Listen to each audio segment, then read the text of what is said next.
Hello, everybody. Firstly, happy World Homeopathy Day. This day marks as the birthday of Christian Frederick Samuel Hahnemann, who gave us homeopathy, medicine for 21st century, powerful yet gentle. Let's not go deep into the subject today. This video is to clarify certain questions people have about homeopathy and to create awareness on this unique system. So let's go. The first one, it's a slow process. No, it's not a slow process. If it's an acute case, there is a simillimum properly for that particular condition. You know the medicine, you give it, it will act in minutes. You can't even expect. And then when it's a chronic case, your body is acquainted to that particular condition. The disease is continuously progressing day by day. And then you give homeopathic medicine one fine day, it will not right away accept it. It takes time for your body to get acquainted with this new thing which is coming. That makes it a slow process. But you cannot generalize it as a slow process, because that again depends on a person's individual thoughts, individual emotions, the mindset, the family history, the past history, the condition, everything. It's an individualistic method. So I think an individual makes it as a slow process, but it is not a slow process, and you cannot generalize it to be a slow process. Placebo. No, it's not a placebo method. No, we're not following placebo effect. No, placebo, everybody know. We just create an illusion in patient's head that we're trying to give some medicine where there is no medicine in the pills or something like that. We do have medicine in the pills, but it's just greater than Avogadro's number, so you cannot visualize it in a normal microscope or any microscope as such. The technology is not that advanced to visualize the medicine which is given in the pills for us. So I think it's not a placebo. It's a scientific method. Some serious research is going on, evidence-based research is going on in trying to prove the worth of homeopathy. But as a student, as a doctor, we do know that this is a very scientific, it's a completely scientific method, and it is completely curing the diseases, reversing the pathology at certain stages. So that clearly doesn't mean it is placebo. But we do know something called placebo in our system.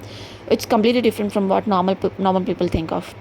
Homeopathy students very well relate to placebo, which is the second best remedy, which is just giving letting the body act by itself in cases of indispositions, and where the patient doesn't require any medicine. It's just in the head of the patient where he thinks he's having disease, but he doesn't have any disease.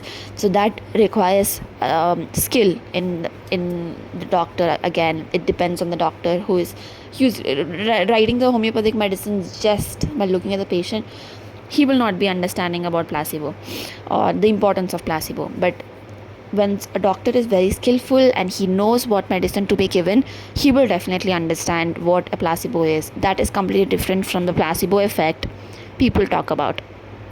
Okay, so that is something individualistic for homeopathic students. Alternative to surgery? No, it's not. Once a case is to be it needs a surgery, like in case of acute appendicitis, there's a must. You need to go for surgery. Life is at risk. That case, it is never an alternative to surgery. In that case, it's not alternative to any system. If a person wants to go to any system, they can very well choose. It's not an alternative to anything. But cases like in a minor cases where renal calicula, you just have 3 mm, 2 mm stones, and the patient has a lot of symptoms, they just don't want to go to surgery, and they're having certain fears towards conventional treatment methods, they can very well come to homeopathy. The stone just comes out. So that case, we cannot call it alternative to surgery, but we can call alternative system medicine. Alternative system, that's what we are called, right? Homeopathy is an alternative system along with many other systems. So you can never call it an alternative to surgery.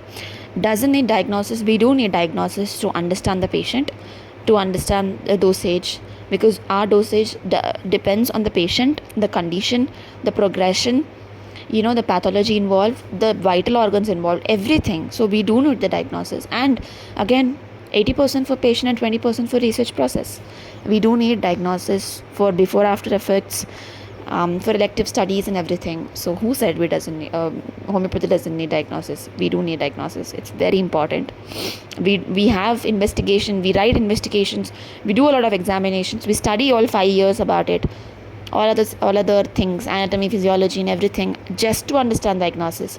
Otherwise, homeopathy, you need to just master it once you read it. You don't have to read it like 5 years. It's just to understand patient, the condition again. Self-medication possible? No, not recommended, not advised at all. Why?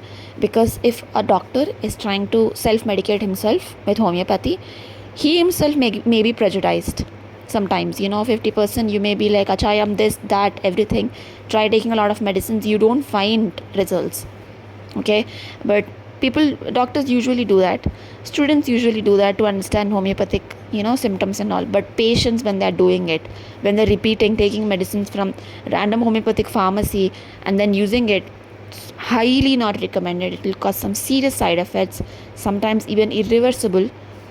It's almost like a poisoning, and you just go into that loop.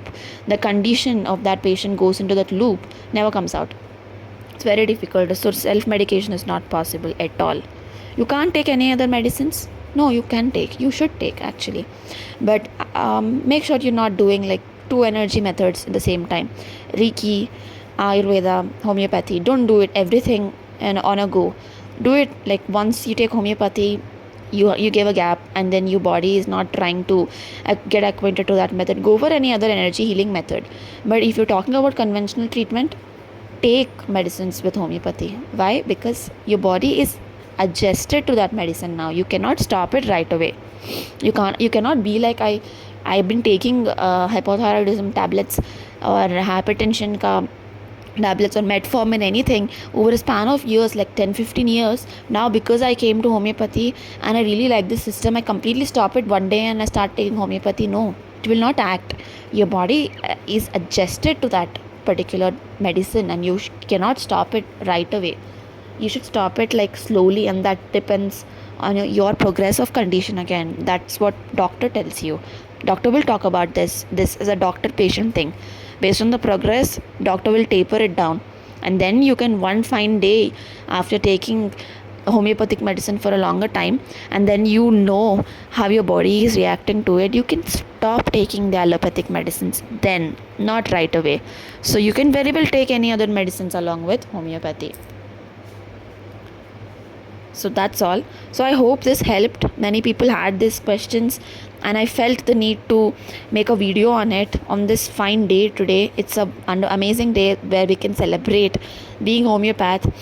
It's a unique process. It's a scientific process, and this day is to celebrate it and again create an awareness among patients and people who want to take homeopathic medicines and everything. So thank you. Have a nice day.